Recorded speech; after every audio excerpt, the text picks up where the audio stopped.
Ladies and gentlemen, welcome to this momentous debate on the timeless topic of evolution versus creation.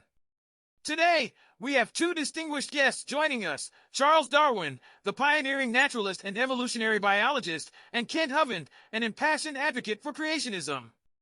Get ready for an enthralling discussion. Mr. Darwin, please commence by presenting your evidence supporting the theory of evolution. Thank you for having me. Evolution is not just a theory, it is a comprehensive framework supported by a vast array of scientific evidence. Let's start with the fossil record, which reveals an incredible journey through time. Fossils exhibit the gradual progression and transition of species, demonstrating the evolution of life on Earth. Consider the extraordinary discovery of the Archaeopteryx fossil, a remarkable transitional form that showcases the link between reptiles and birds, leaving no doubt about the interconnectedness of species. Furthermore, the genetic similarities found across different organisms provide undeniable evidence for common ancestry. Our shared genetic code is a testament to our evolutionary connections. Just think about the remarkable similarity between human DNA and that of other primates, such as chimpanzees and gorillas. It's a powerful reminder that we all share a common heritage. To evoke emotions and emphasize the beauty of evolution, let me share a captivating example from nature, the coevolution of flowers and pollinators. Through millions of years of coexistence, flowers have developed intricate structures, vibrant colors, and enticing scents to attract specific pollinators.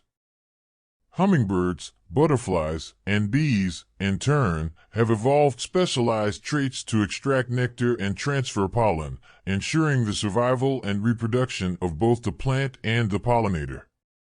This delicate dance of interdependence and adaptation is a testament to the power of evolution in shaping the diversity of life.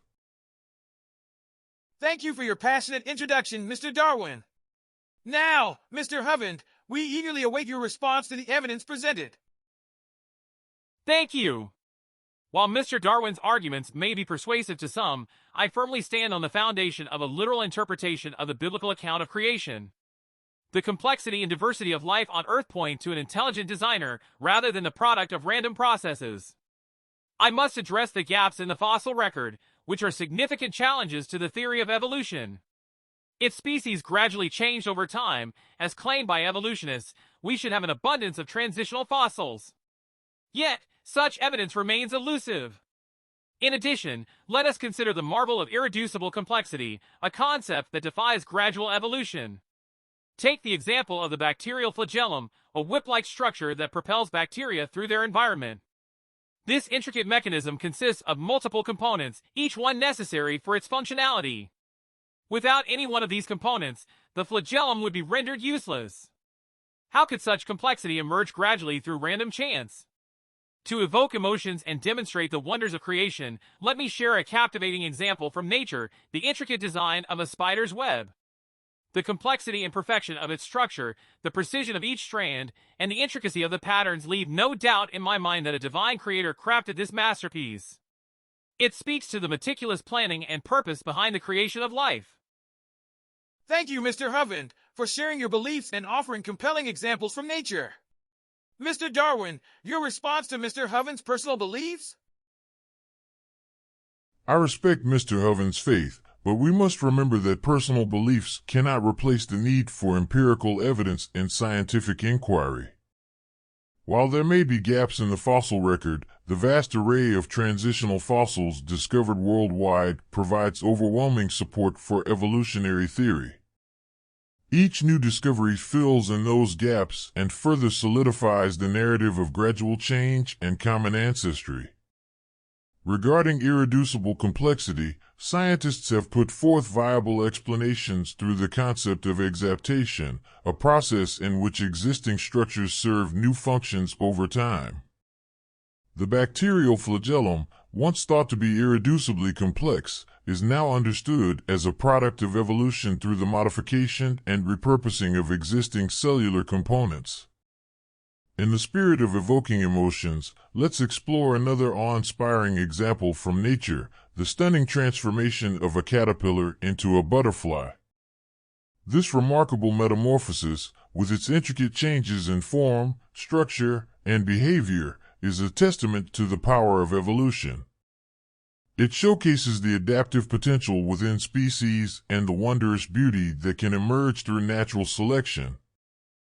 Mr. Darwin, while your examples from nature may seem captivating, they can also be interpreted as evidence of intelligent design.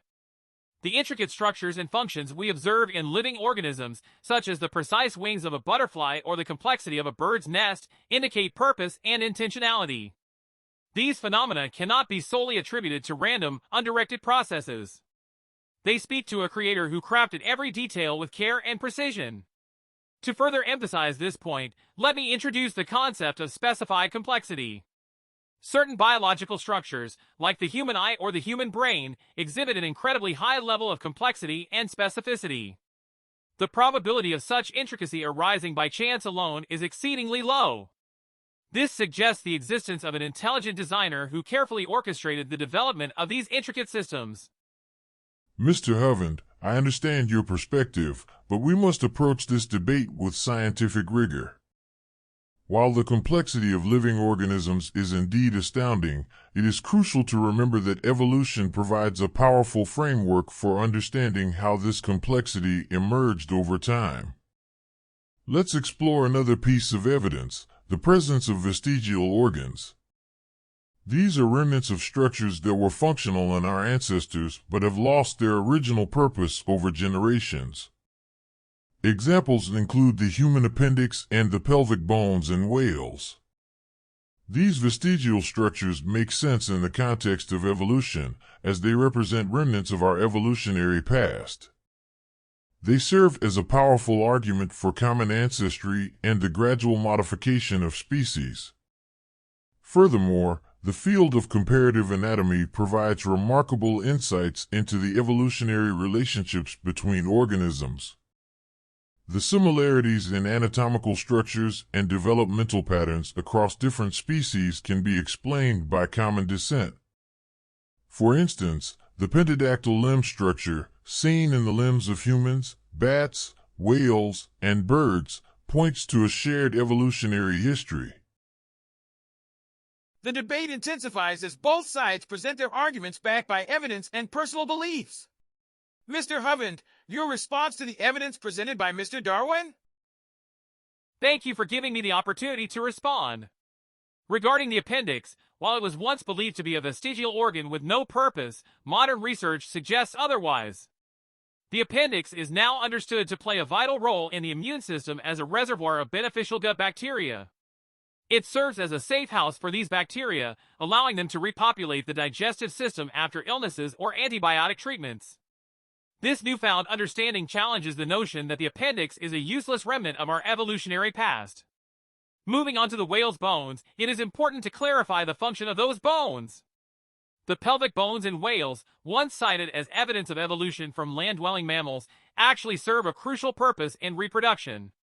They provide attachment points for reproductive organs and aid in facilitating the mating process. These bones have a functional role in the life of the whale, negating the idea that they are remnants of an evolutionary history. Thank you for shedding light on the role of the appendix and the pelvic bones in whales, Mr. Hovind. Now, let's touch upon another aspect of this debate, the age of the Earth. Mr. Darwin, your views on the Earth's age and its implications for evolution? The age of the Earth is a topic of scientific consensus based on multiple lines of evidence, including radiometric dating, geological stratigraphy, and astronomical observations. The evidence overwhelmingly supports an Earth that is approximately 4.5 billion years old. This vast time frame allows for the gradual processes of evolution to occur, leading to the diversity of life we observe today. The fossil record, which spans millions of years, provides a visual representation of the Earth's ancient history and the changes that have taken place over time. Fossils allow us to trace the evolutionary trajectory of species and understand the patterns of diversification and adaptation. Thank you, Mr. Darwin. Mr. Hovind, your perspective on the age of the Earth and its implications? Thank you for bringing up the topic of the Earth's age once again. I want to draw attention to the radioactive dating method, which is commonly used to estimate the age of rocks and fossils. While this method may appear reliable on the surface, it is based on several unverifiable assumptions. One assumption is that the initial conditions of the rock or fossil sample are known, which is often impossible to determine. Additionally, the decay rate of radioactive isotopes is assumed to be constant over time. However, there is evidence to suggest that decay rates may have varied in the past due to factors such as changes in the Earth's magnetic field or other unknown variables. Furthermore, let me present another intriguing point to consider. The Earth's magnetic field exhibits a phenomenon known as electrical currents. These currents circulate through the Earth, creating a magnetic field similar to that of an electromagnet. However, the temperature of the Earth's core exceeds the Curie point, which is the temperature at which a material loses its magnetization. This raises the question, what is the source of the electrical energy that powers these currents and maintains the Earth's magnetic field?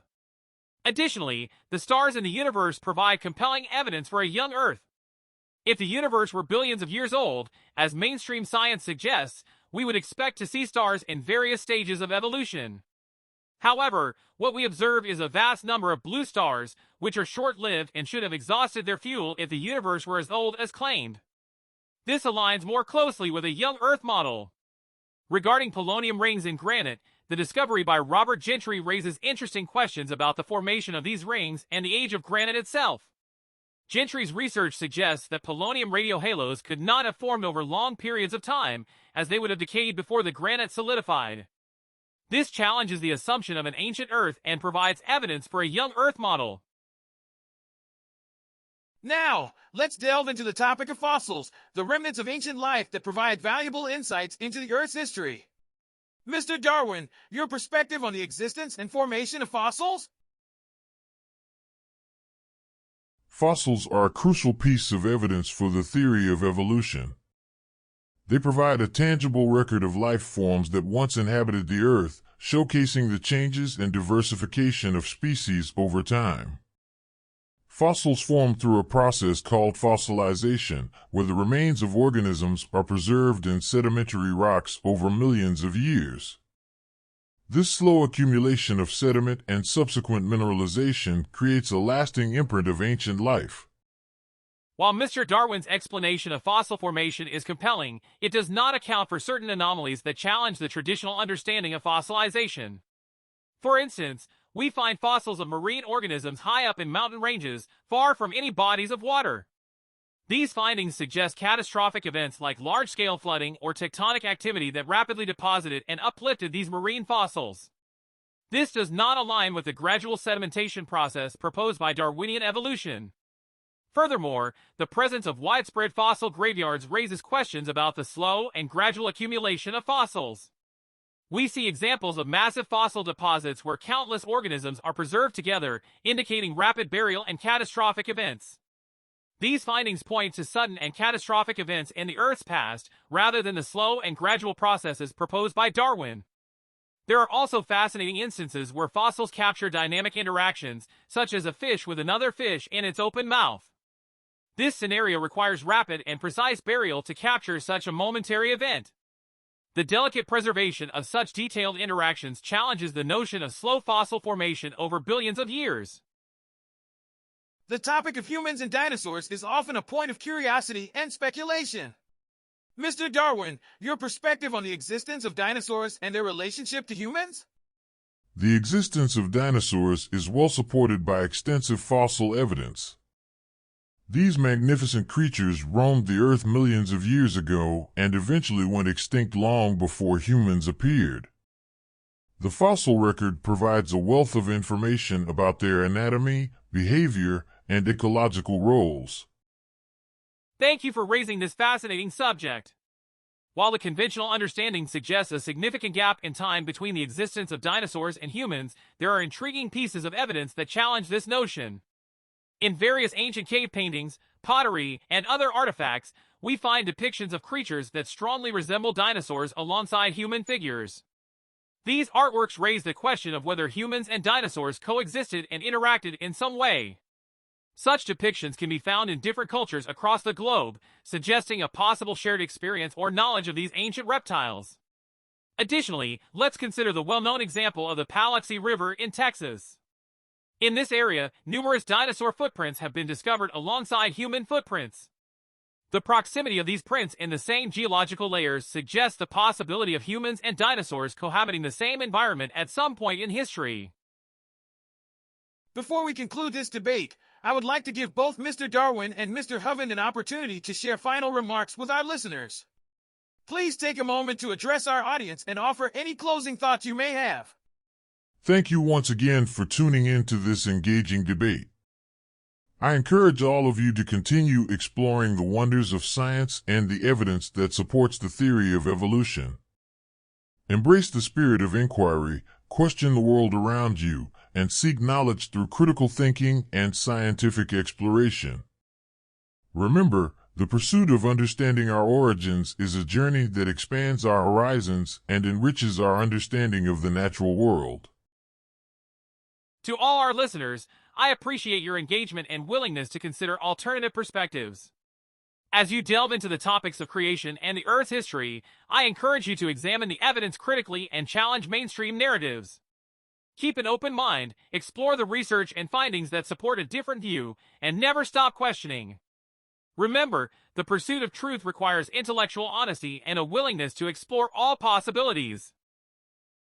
Thank you, Mr. Darwin and Mr. Hovind, for your final words. And to our listeners, we extend our gratitude for joining us in this enlightening debate. We hope it has sparked curiosity, encouraged further exploration, and stimulated meaningful conversations. Remember, the quest for understanding is a lifelong journey, and it is through dialogue and the exchange of ideas that we expand our knowledge and deepen our appreciation for the complexities of our world. We encourage you to continue exploring, learning, and engaging in respectful discussions. Thank you once again for being a part of this debate, and until next time, keep seeking knowledge and embracing the wonders of science. Goodbye, and take care!